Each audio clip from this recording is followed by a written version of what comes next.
Hi everyone, welcome to the PFP Research and Communication Virtual Media Showcase 2021. Please be patient while we wait for more guests to arrive.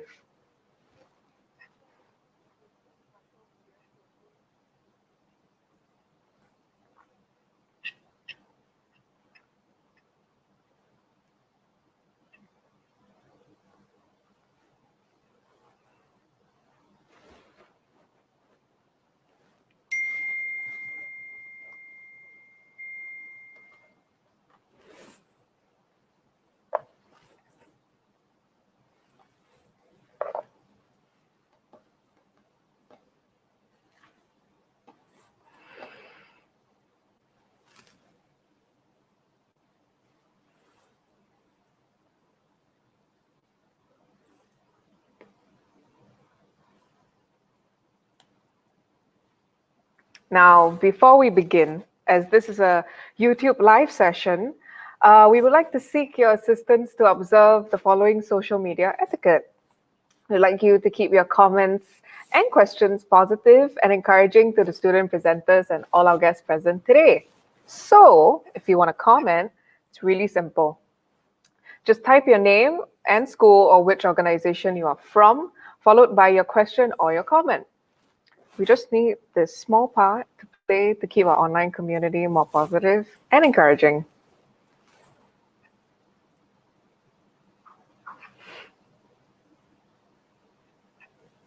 Ooh, I can see. I'm monitoring the views.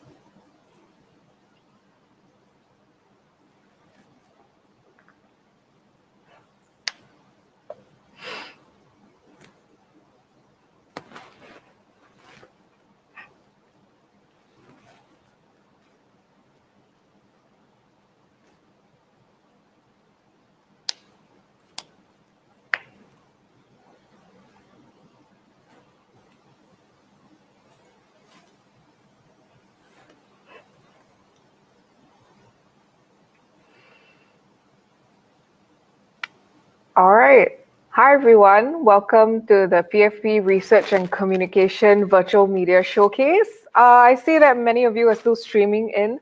So while you wait, you can say hi in the comments. You can say good morning. I want to say hi to you, so you can keep the comments coming.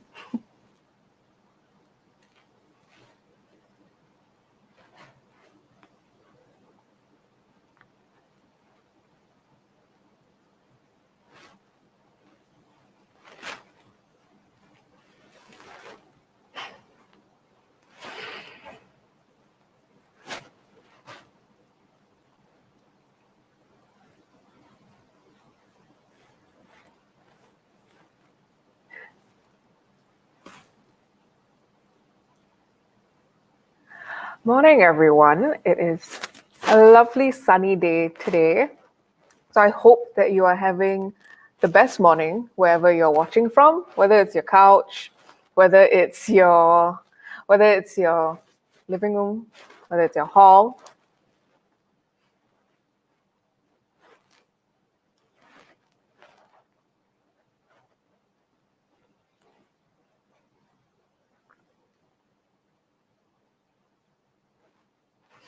All right, while we're still waiting for people to stream in, our theme today is celebrating the heritage of our festivals. We will begin very shortly. Meanwhile, please enjoy these two Powtoon videos produced by our own PFP students. Digging into Deeper Valley.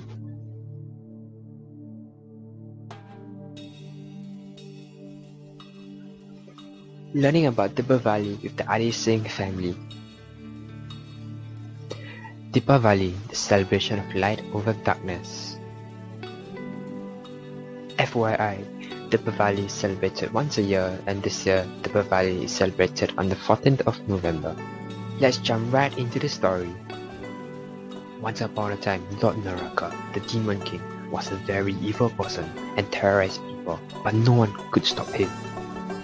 So, the people desperately prayed to Lord Krishna to save them. Lord Nakaran and Krishna went to war, and Lord Nakaran was defeated. The passing of tradition made it possible to celebrate Deepavali till this day in Singapore. This is how the Singh family celebrates Deepavali right here in Singapore. Spring cleaning. Like any other festivals in Singapore, we also do spring cleaning. We enjoy sweet treats like gulab jamun and puran poli. On the day of Deepavali, we take oil bath in the morning before visiting the Sri Mariamman temple. On the day itself, we wear newly bought traditional clothes called sari and sherwani. We also visit relative houses decorated with rangoli and feast together on this joyous occasion. Did you know rangoli symbolizes blessings from deities and oil lamps are lit to get rid of darkness? In Singapore, the Sri Mariamman Temple at Chinatown represents the diverse heritage we have. Built finished in the 1960s, it acts as a refuge in the past and now is a key landmark to our homeland. Deepavali was first celebrated on 31st October 1929 in order to acknowledge the Hindu culture in Singapore. This festival contributes to our multicultural society today. What if Deepavali was gone? Singapore would be a dull city during this festival. Hinduism in Singapore will fade away. Singapore will lose one of its valued cultural heritage. Everything will not be the same as it is today. Here is how we can educate youth. First is to reach out to them through the power of social media. Heritage tours allow youth to gain a better cultural knowledge behind Deepavali. Lastly, bring the festival to you. Activities such as drawing a rangoli is a good way to educate youth. Thank you for watching. Let's make Deepavali great again.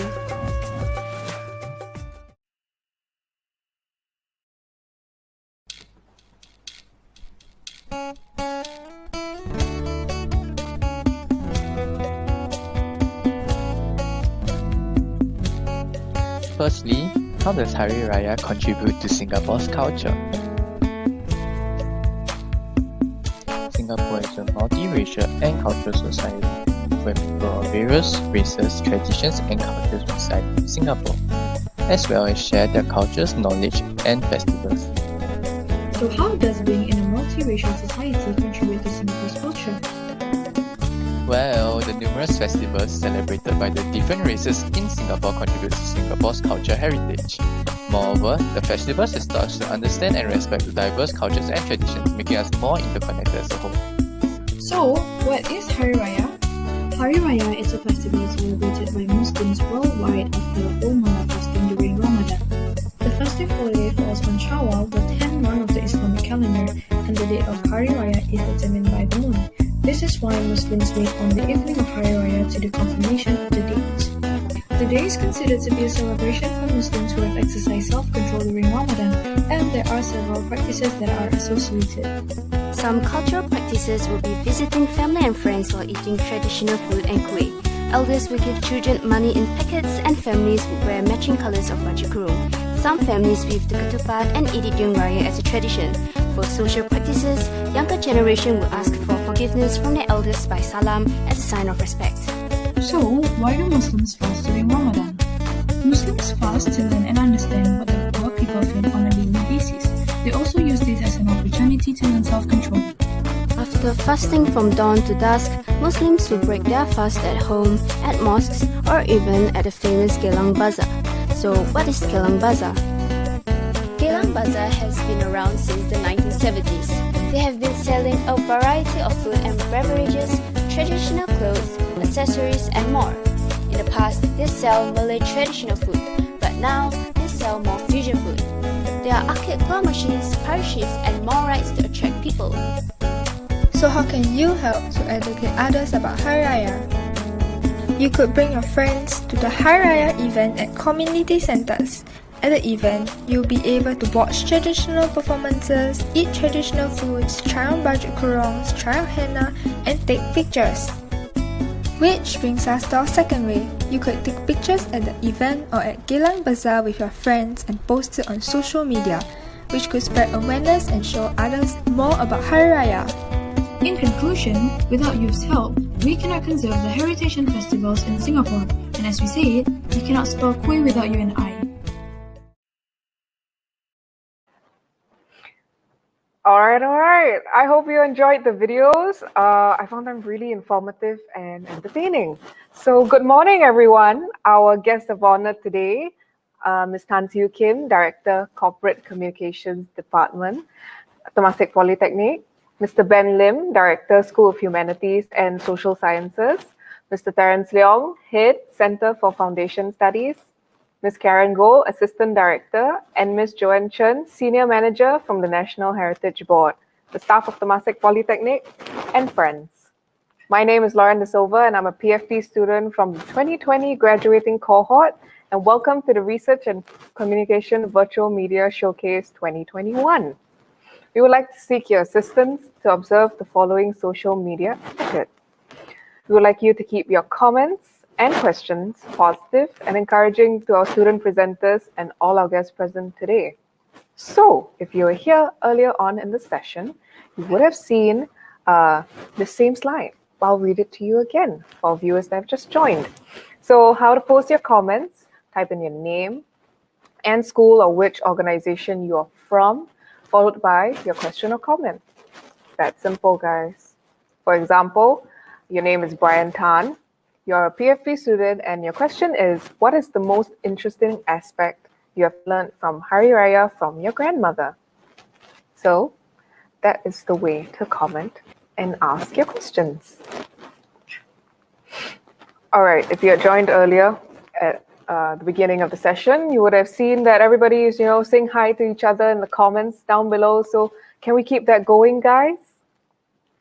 Let's all say hi.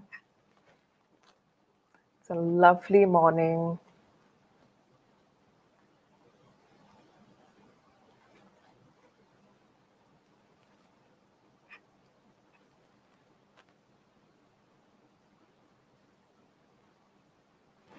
I hope that everybody behind their camera has gotten something to eat. Just gotten something to eat. You're comfortable, no pressure. We can start the morning slow and just, take our time with things nowadays.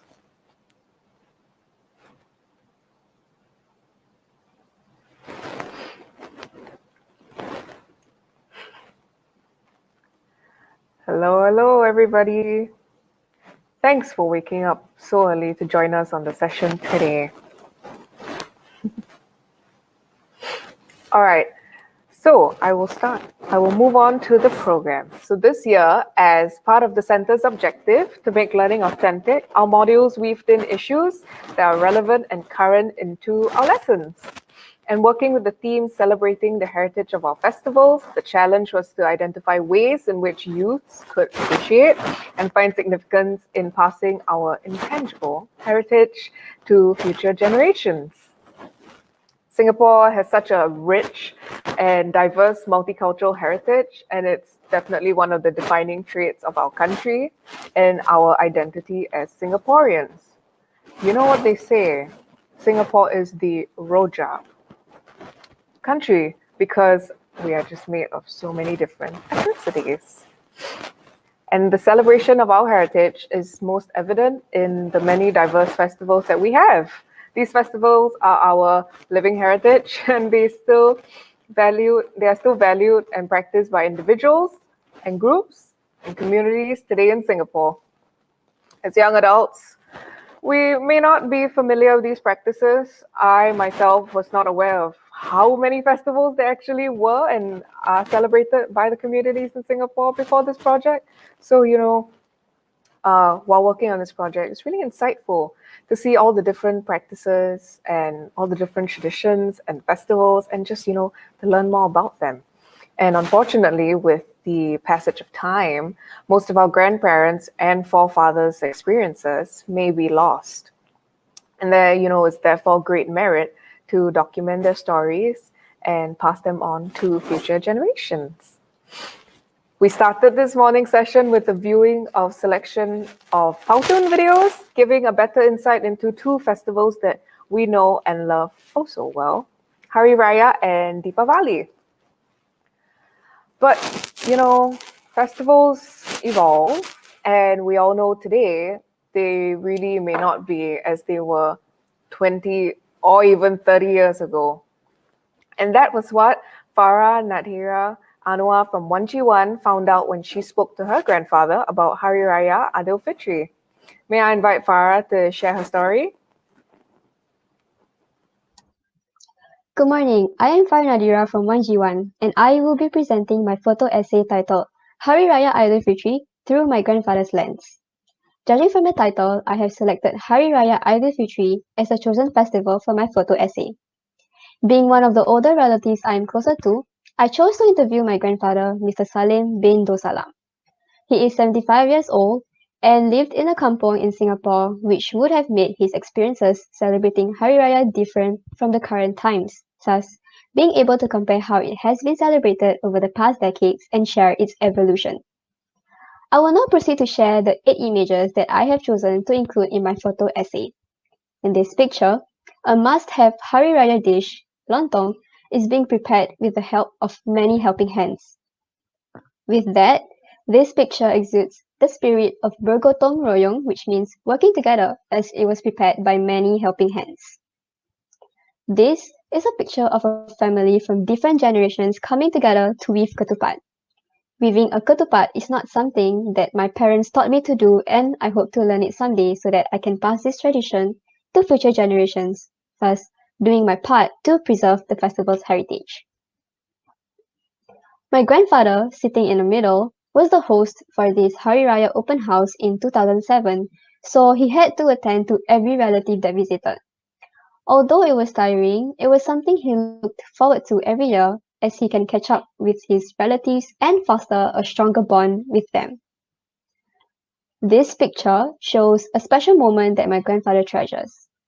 Moments like these, such as gathering during Hari Raya visiting, is precious to him as it is difficult for our family to get together besides special occasions. My grandfather enjoyed chatting with his relatives as they indulged in the dishes that my grandfather has prepared for them. Taking turns to eat the dishes prepared by the host has always been my favorite part of Hari Raya visiting, as there would be a variety of dishes that I can choose from. Next, this picture shows a cultural tradition of color coordinating for Hari Raya visiting. However, it is no longer practiced by my family. We used to color coordinate when my siblings and I were much younger. However, we stopped during our teenage years because my siblings found it embarrassing and cringy to color coordinate, which is a shame. This then proves that youths play a part in preserving our heritage. This is a picture of my cousin seeking forgiveness from my grandfather, showing two people from different generations. My grandfather is grateful that this tradition is still seen to be practiced because saying sorry or thank you is not easy for one to say in an Asian household. So he holds this tradition very near his heart, and I do too. This picture was taken back in May 2020 during the circuit breaker. We took a family picture and even seek forgiveness through Zoom, which shows that continuing to practice traditions is not a problem if we have the resources and are willing to go to such lengths to preserve our heritage. Overall, it was a chaotic experience because of the technical difficulties, but it was a memorable one. This experience also taught me to treasure time spent with my family. As part of the project, I did a group survey to find out about youth attitudes on preserving festivals. From my group survey, I learned that most youths find it important to celebrate and preserve festivals. Despite finding it important to celebrate and preserve festivals, 54.4% of the respondents agree and acknowledge that they do not contribute to preserving our festivals. This is a good indicator as youths should begin to start to question the efforts in safeguarding the festival's heritage and be more participative in contributing the efforts. One of the things that my grandfather said that struck me during the interview was that he felt disappointed and sad to see traditions like weaving the ketupat with family members slowly fading away. After hearing this, I learned about the importance of continuing to practice traditions, which bring me to my key takeaways about the heritage of festivals. Firstly, in comparison to the present day, The atmosphere when celebrating Hari Raya was much livelier back then because nowadays, children and even adults would use their mobile phones instead of interacting with their relatives. Youths um, would much rather spend time playing multiplayer games as a form of interacting instead of talking and catching up with their relatives. I am guilty of this too and would like to change my ways. Practicing traditions is an essential factor in preserving our festival's heritage because these traditions are the reason why we have not completely lost touch with our festival's heritage.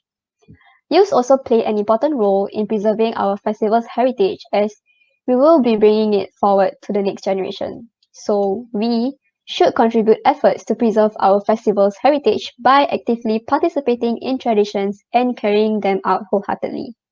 Thank you for tuning in to my presentation. Thank you, Farah.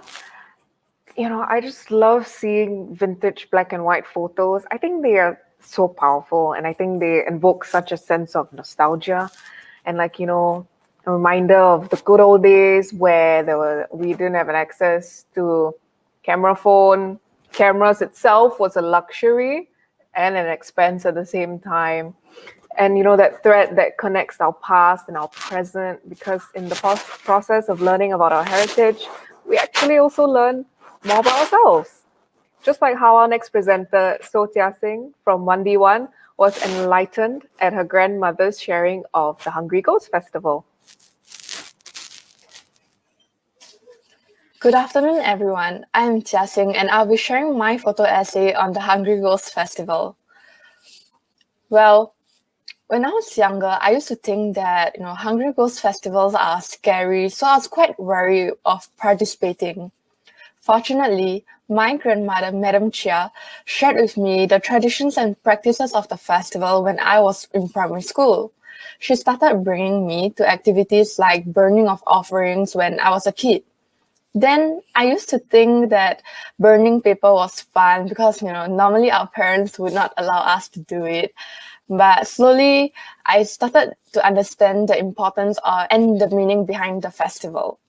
Thus, when we were given our research scenario, which is our festival through the lens of our grandfather's story, I immediately thought of creating a photo essay based on this festival. The Hungry Ghost Festival is commonly celebrated in the month of August to September, and it is celebrated for 30 days where people would give their offerings and pay their respect to the dead. For this photo essay project, I interviewed my grandmother, of course, and had her share her authentic Hungry Ghost Festival experience. So why have I chosen this image as my first image to share? Because praying is a big part of Hungry Ghost Festival. A lady paying her respect to the dead in front of big prayer altars set up by big organizations and temples. Prayers are usually carried out throughout the 30-day period. However, it is more common for people to pray on the first day and the last day of the festival. Families would also often visit the temples together, and prayers will be conducted by religious leaders. And these practices will be carried out as a way to pray for peace and safety, as well as give their offerings to the dead. So I quote, "Going once, going twice, going thrice, sold." So that was a sentence that I vividly remember hearing whenever I'm with my grandmother when she brought me to these dinner auctions. And in these auctions, there are items like rice and prayer altar being sold, and they hold different meanings and blessings. So this dinner auction actually holds a very special place in my heart, as it reminds me of how my grandmother would be very excited to go there, as there would be other relatives going as well. And even though this dinner auction is welcome to all, it is more common for only the older generation to attend. So next, in this image, you can see people setting up chairs for Chinese opera performance in 1980s. Chinese opera is something that my grandmother vividly remembers, as it is set up for people of all ages to watch. Now, in this picture, you can see chairs and tents being set up for Chinese operas in 1990s. So, fun fact, in this entertainment, the front rows are commonly left empty, as they are believed that those seats are meant for wandering spirits. So, the COVID-19 pandemic, it has impacted all aspects of our lives, and the way we celebrate our festivals have also undergone some necessary changes. I have specially chosen this image as in 2020, the Hungry Ghost Festival has become quieter due to COVID-19. People had to make appointments to visit a temple. However, elderly like my grandmother is not very tech savvy like us youth, so most of them would just stay at home and pray rather than visiting the temple like every other year. So the temple are actually much quieter than ever. In this picture, you can see that there were more than just one temple that was lack of visitors. Aside from the lack of visitors, there was also a lack of offerings. So people give their offerings at common spaces like car parks and void decks, where they would burn their offerings, and this is a common sight in Singapore. Last but not least, entertainment like Getai was carried out digitally in 2020. Unfortunately, my grandmother did not know about the online Getai, so when she heard about it, she felt sad as she was not able to experience the online Getai as it seemed so vibrant. So before starting on this photo essay, my group and I carried out a survey to find out youth opinion on why they should preserve the cultural heritage of festivals in Singapore. And 90% of the participants actually ranked so as to not let the culture fade away as one of the most important reasons to preserve the cultural heritage of festivals in Singapore. So this meant that youth do value and know how precious festivals are. One thing that my grandmother said that stuck with me throughout the interview was, quote, "Back when I was a youth, I used to feel excited about festivals like Hungry Ghost Festival. I wish youth now would look forward to playing a part in this festival like I once was." One big difference was youth's perspective on the festival. Youths in the past felt that this festival is all about giving back and respecting the dead. However, now youths are repelled and they feel scared by knowing this festival. I could hear the disappointment in her voice, and it actually motivated me to share about this festival to allow people to see this festival from her perspective.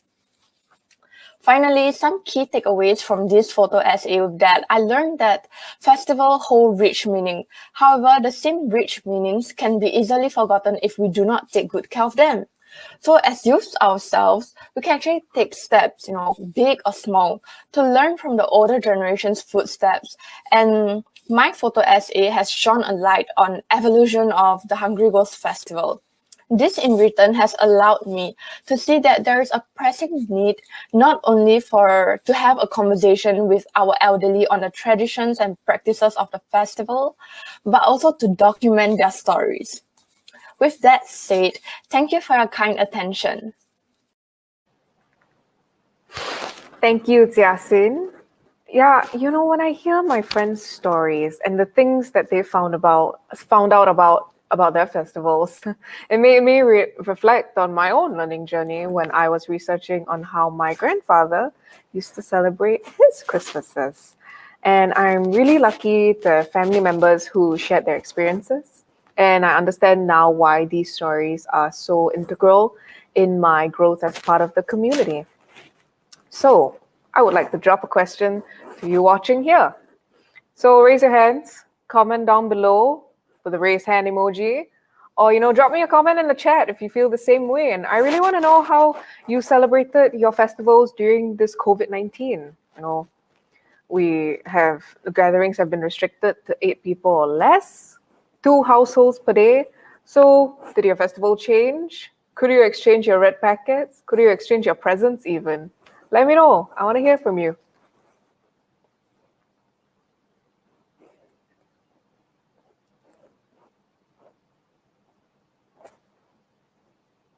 All right, guys. I've been monitoring the live chats. I saw that during the videos. I saw some of you already having pre-discussions about how you had your celebrations on Zoom. I found that really cool. I agree. Chinese New Year was quiet this year. Ooh, we have a comment from Brian. I actually got to receive my e-ang pao from my relatives through PayLah. Yeah, did anybody else see DBS doing the red packet, the e-bank transfer red packet thing? They were trying to digitalize ang pao giving, which is kind of sad actually because I guess it kind of loses its meaning and its significance. You know, the fun of going to your elders and like grabbing your oranges when they walk through the door and asking for your ang pao. So we kind of lost that this year because of COVID, right? And I mean, I have seen some people that before they give their ang pao, they sanitize the ang pao first, which is actually quite funny. But you know, it's really unfortunate that we can't do that so freely anymore, and that we can't be in the same household. It can be all like chaotic. So yeah, I see that many of you have this in common: scanning QR codes, DBS PayLah for Chinese New Year, red packets. I wasn't. We have a comment from Lee Saya. I wasn't able to visit my relatives during CNY, so we met through Zoom instead. Oh, that's really cool. I feel like many of us have been doing that because of the 8 people restriction, or currently now 8 people. So yeah, I think that you know, with all these online platforms, I guess it makes it easier. You know, it can't replace in any way the physical face-to-faceness of meeting each other, but it is what it is. And, you know, I think that we all have really been able to pull through and make do with this very unfortunate situation. And it's still really nice to see that so many of y'all are carrying on celebrating your traditions with one another, going online, uh, going digital with it, and still, you know, celebrating as a family, I guess, even if it's through a screen.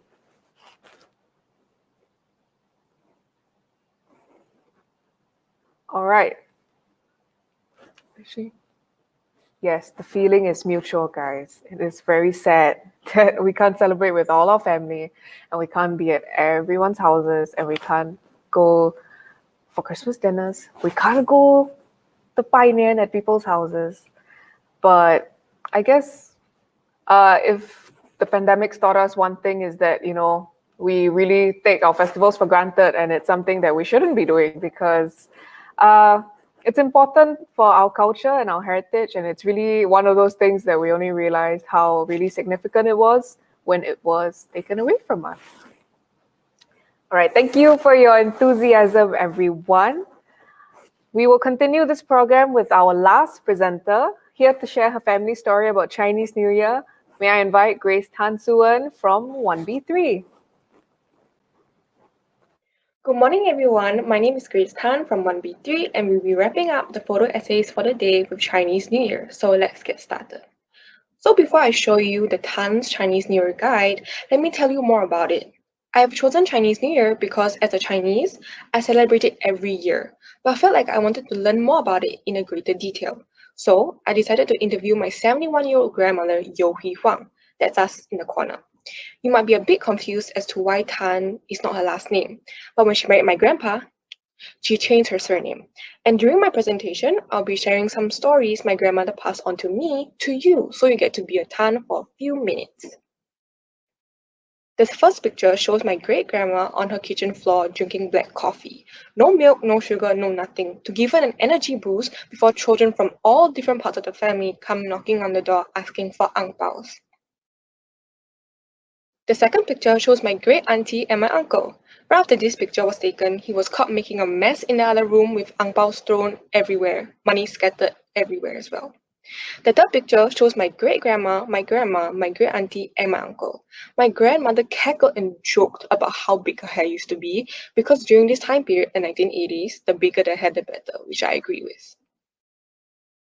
The fourth picture shows my mom, my grandma, my grandpa, and my uncle in front of a couplet with my great-auntie behind the camera, because she's auspicious and believes that taking a picture in front of one brings good luck. Couplets are some poetic writings written on scrolls as decorations and a way to bring in luck for the upcoming year. The fifth picture shows my family at my great-grandmother's house. The woman got all dressed up in red tones. The color symbolizes fortune and happiness, and the men wearing whatever their wives told them to. As you can see on the table, there are a variety of colorful traditional goodies and snacks, like white rabbit and melon seeds, that the children and also adults devour while visiting relatives, symbolizing sweetness and more happiness in life after eating them. This sixth picture shows my grandpa, my grandma, my great auntie, and my great grandma on the couch, and that they sat on every year to pose. They had a joke that each year the couch's space kept getting tighter and tighter, pointing fingers to who is the one gaining weight. Hint, it was my grandpa. I'm so lucky he isn't seeing this right now. Okay.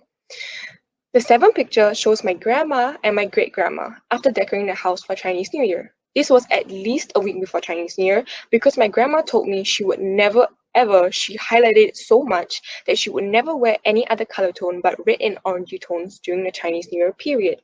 I don't know if you noticed, but a flower called pussy willow was in the background of almost every picture.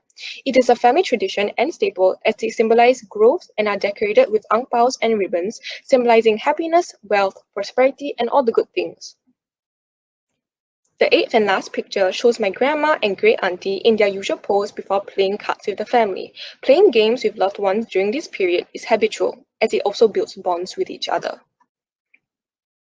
Now, moving on to the results from a survey my group and I did as a part of our project. This is what stood out to me the most. It was these two questions that are linked together. We asked the participants whether they would still celebrate traditional festivals 10 years from now. 94.3% said yes. And we also asked whether they would want to take action to contribute to preserve these festivals, and 85.7% said yes. This shows to me that there is hope in our festivals thriving down the road, though they may not be done in the most traditional way. There were many takeaways from this assignment. Here are some I would like to share. Firstly, after the interview with my grandma, I realized how different we celebrate Chinese New Year now compared to the 1980s. It made me rather jealous. Hearing her talk about how united everyone was during that time, and the only worry was not having enough pineapple tarts to go around. It was simple, it was home. Secondly, there were many traditions that my family practiced that I didn't even know about, like making homemade pineapple tarts. It sparked something in me to want to continue customs. Lastly, I realized just how important passing the tradition down to future generations is, and I put myself in the shoes of someone who did not get to experience Chinese New Year. I felt very sad and empty. Now, before I wrap up, this is a quote from my grandmother that stood out to me. The future of festivals is in our hands now, which woke me up in a way that made me realize that one day I will be the one responsible for passing Chinese New Year down to the next generation. Thank you so much for that kind attention, and that's all from me. Have an amazing day ahead. Thank you, Grace. And I cannot agree more with her on her last point there about passing traditions to the next generation. You know, throughout this year while working on this project, one of the most important things that we were told to think about is the heritage of our festivals dying, because in actual fact, they are dying. Now, I would like to pose that question to you. Yes, you watching. May I invite everyone to take out your phones, both tutors and guests, and please do join us for this quick poll. Just scan the QR code on the screen. It's really simple. I feel like all of us here have been quite used to, scanning QR codes and whatnot with all the safe entry, right? So what's another QR code?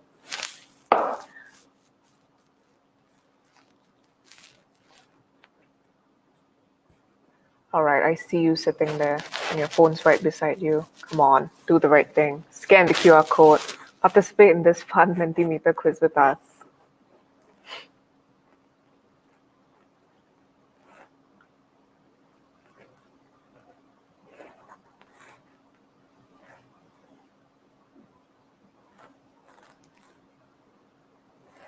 Ooh, the results are coming in, guys. The results are coming in. So the question is the heritage of our festivals dying? Now, personally, I think that the correct answer is yes, and you should be voting yes. But, this is an open space, and this is a free society, and everybody's entitled to their own opinion and answer. But the right answer is yes, so vote yes. Okay. All right, I see that many of you are voting yes. Well done, guys. Perhaps it's taking a second lead.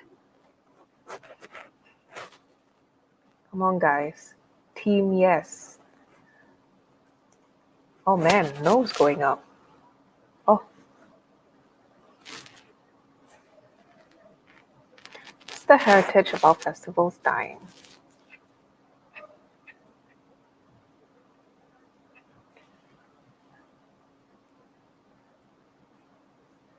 Right, I see that many of you feel that yes, our heritage of our festivals are dying. Well done, guys. All right, for the people that voted no, and perhaps, I mean, you are entitled to your own opinion. But yes, I guess everything, there's two sides of the coin. Everything. So, yes, results are still coming in. Come on, team, yes.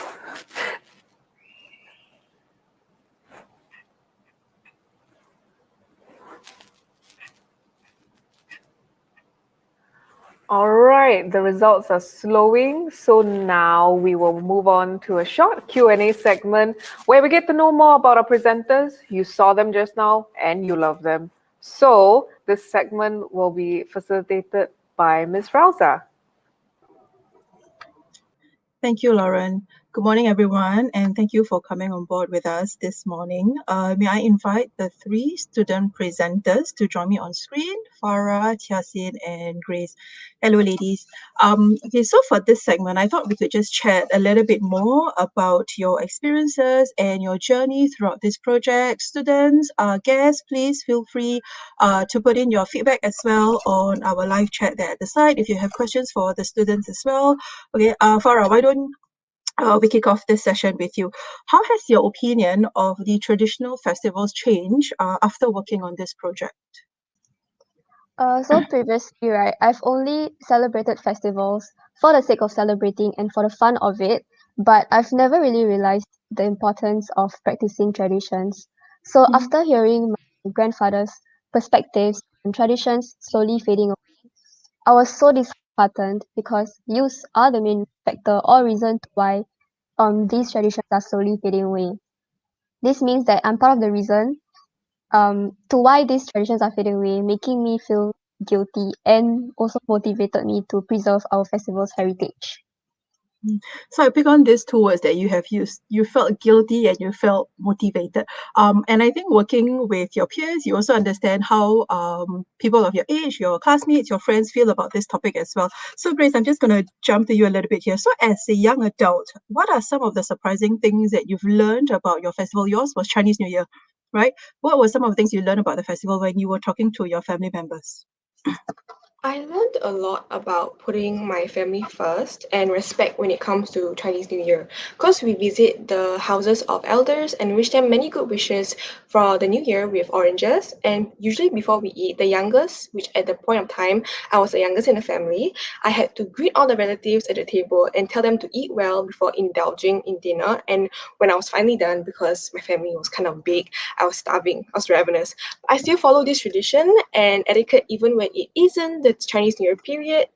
But I also do this when I'm the youngest in the bunch when we dine. Yes. Yeah, so I've seen people practice that, right? Where you greet everybody before you start your meal. We do have a question here from Nisha. Now this is a very interesting one. Nisha is asking, have you participated in a festival that is celebrated by your friends? Yeah. So obviously have you celebrated each other's festival? Have you gone to each other's house? What was your experience on this one? Farah? Yes, I recently visited my friend for Chinese New Year this year. It was very heartening to see my friend accommodating to my dietary needs so that I could enjoy the dishes to my heart's content. I think that this is a good way to educate your friends about the festival you're celebrating as well as to preserve our heritage as they get to experience celebrating the festival firsthand and also carry out these traditions as well.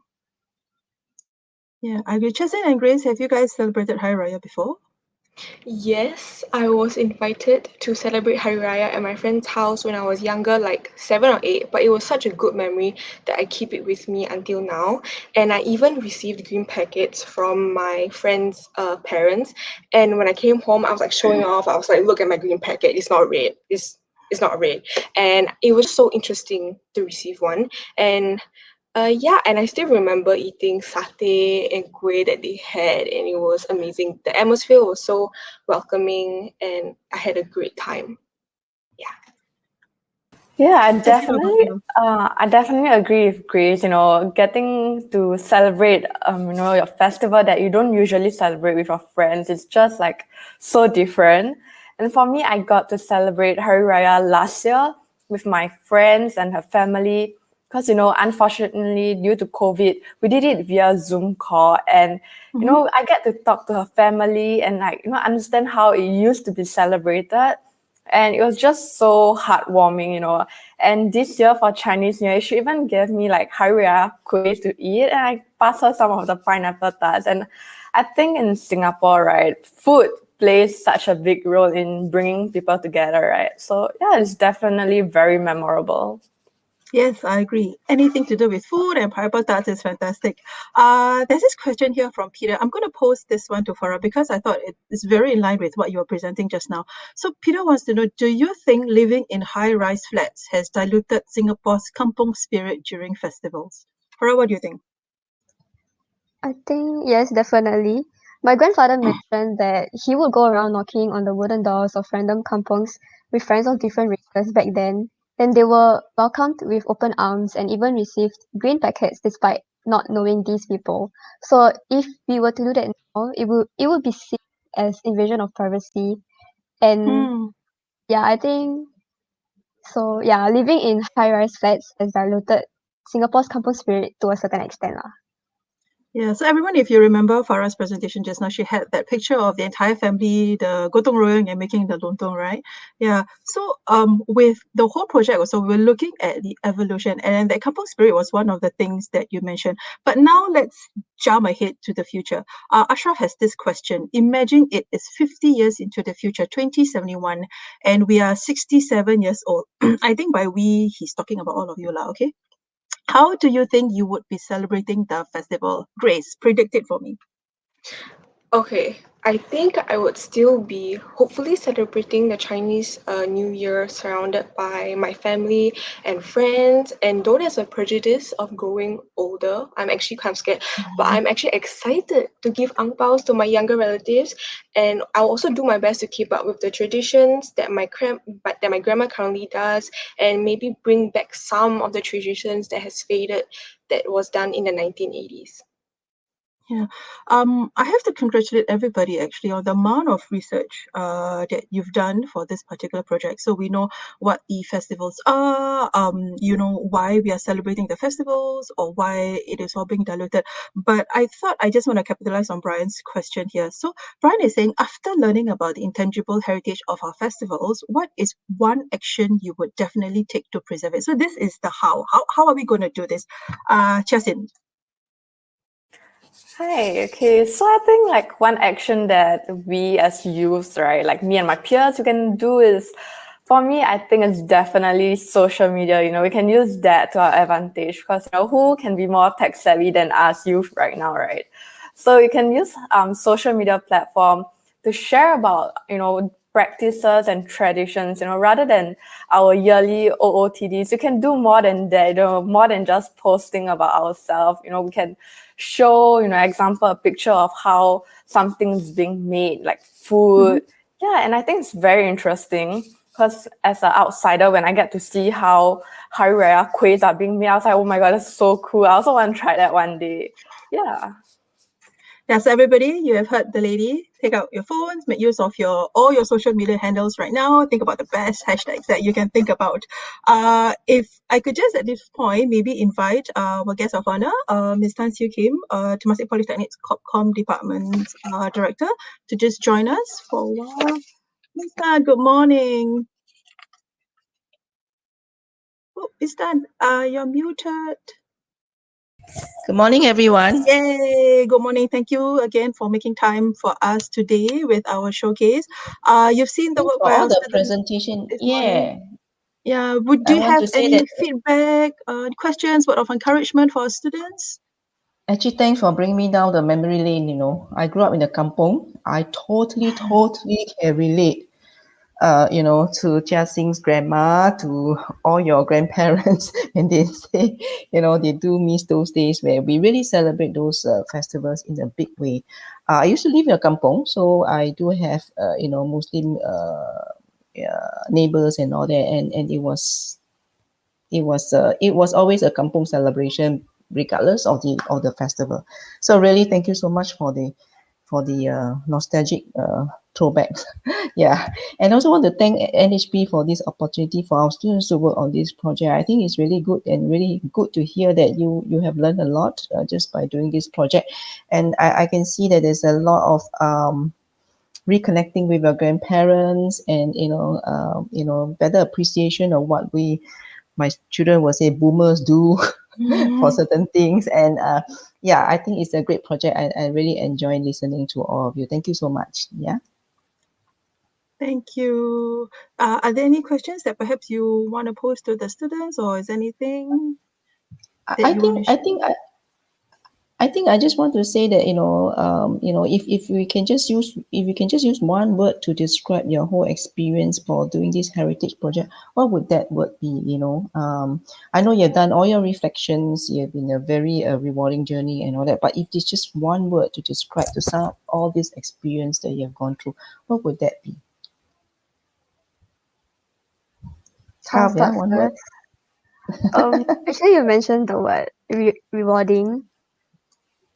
Yeah, Mhm. that's the word that I'll use to describe. Rewarding for you. Oh, Yeah, okay, all right. Why is that so?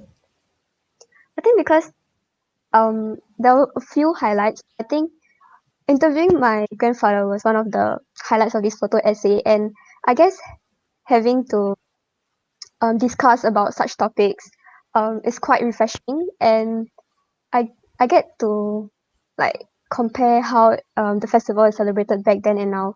So seeking knowledge is quite rewarding. Yeah. Yeah, totally agree with you. What about the other two ladies? Yeah, I definitely agree with Farah. It was very refreshing to get to see your grandparents' point of view. For me, I think one word I would choose to describe was definitely unique, because my grandma, she don't really speak much. She speaks in her dialect, which is Hokkien. So there was a Can you huge speak language Hokkien, by the barrier. way? Yeah, I can, because I grew up with her, so I had to learn it. So yeah, it was very interesting to learn from her point of view and what's her opinion on how youth feel about festivals nowadays. And yeah, it made me want to take action to preserving it. Yeah, so definitely unique. Great. The word that I would use to describe this whole entire project is probably home, because for this project we had the opportunity to go and speak to our grandparents or relatives and really get to know about their stories of the heritage of their festivals and learn so much more, like what Farah said, rewarding. But I think that because we work on our families with this one, I felt we have like an emotional connection to this one, to this specific project, and it actually made me want to do better, to motivate me, because the pictures that I used in my photo essay were all primary sources. So I felt I knew everyone in those pictures, and it made me feel like, oh, I can kind of feel what they're feeling in a sense. So yeah. I mean, I'm so happy to hear from all of you. I think for all of you who are there, PFP students who are graduating, I think, the job is yours to build us a unique home that's rewarding for the future generations to come, yeah? And so what more can after going through this project, so what more can you do, or what more do you think we should do to preserve our unique heritage?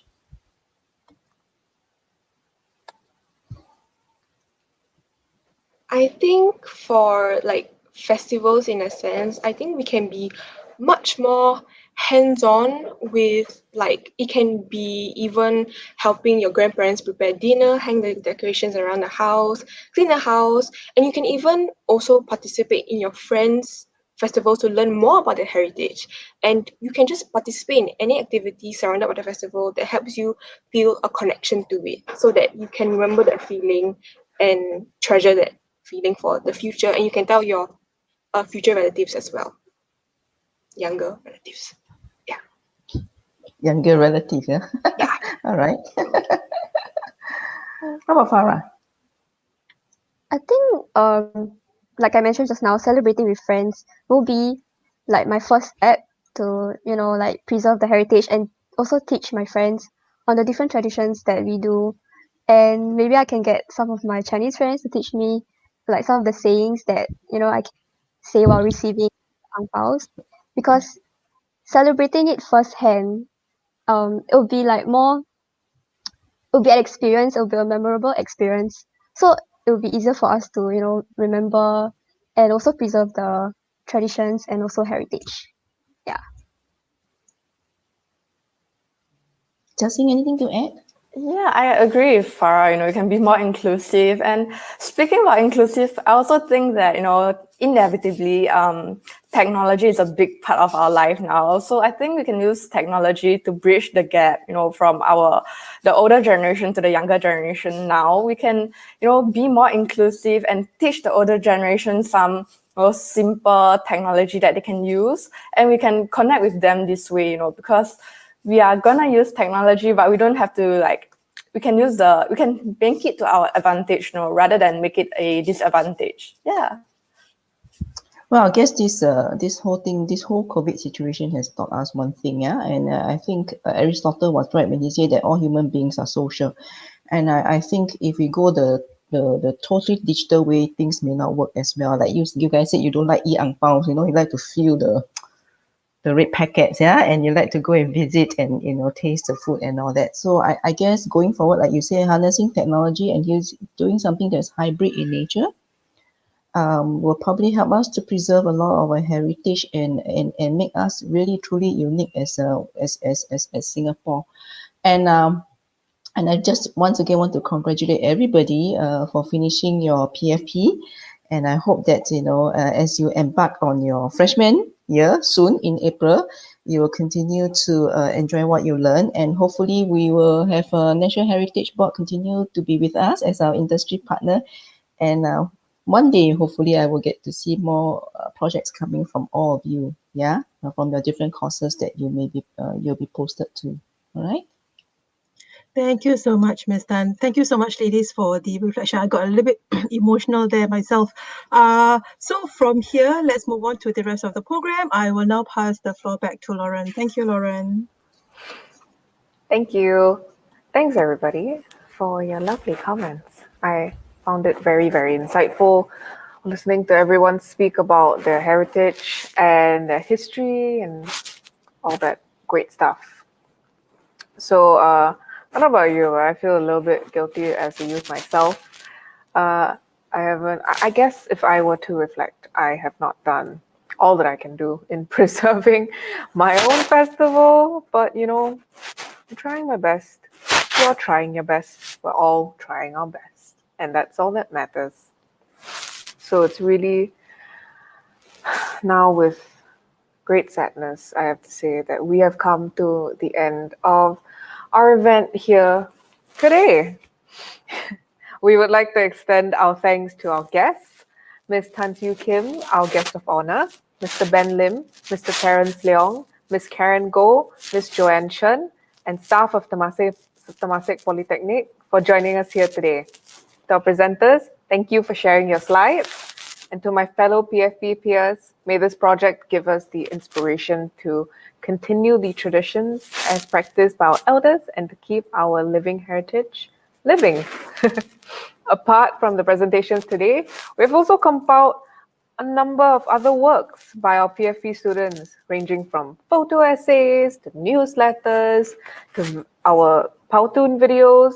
So if you see that QR code on the screen right there, you can scan it and you will have full access to all the photo essays and the newsletters and the really cool Powtoon videos. Please, just take out your phone and scan away. With that, my name is Lauren De Silva, and I wish you a good afternoon ahead. Bye.